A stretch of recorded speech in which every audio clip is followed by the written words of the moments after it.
आज आपण बनवणार आहोत शिंगोळे। तर त्यासाठी मी इथे हुलग्याचं 1 वाटी पीठ घेतलं आहे।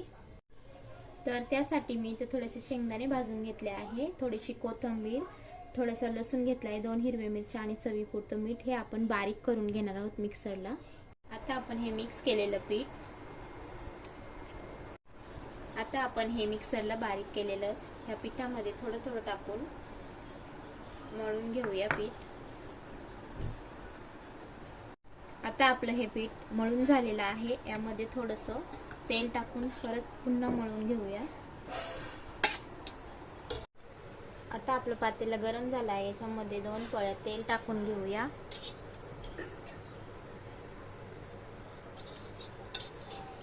तेल गरम झालं की थोडंसं जिरं टाकून घेऊया।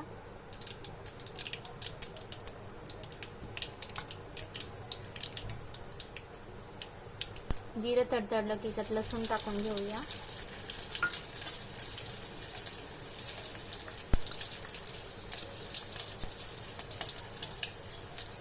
आता याच्यामध्ये आपण लाल तिखट 1 मसाला आणि अजून 1 चमचा टाकून घेऊया। याच्यामध्ये पाणी ओतूया।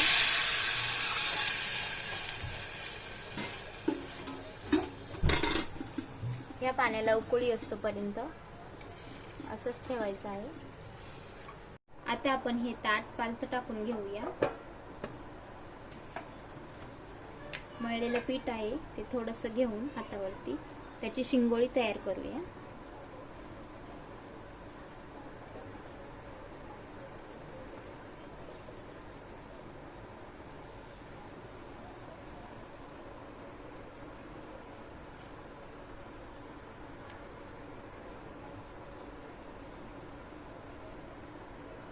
आता याप्रमाणे आपण दुसरे बी शिंगोळे तयार करून घेऊया।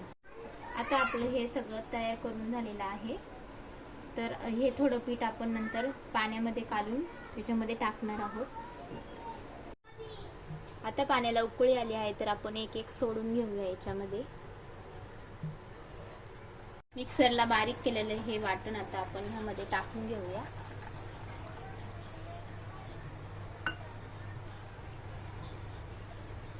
हे पीठ होतं हे मिक्स करून घेतलं आहे उरलेलं, ते पण ह्यामध्ये टाकून घेऊया।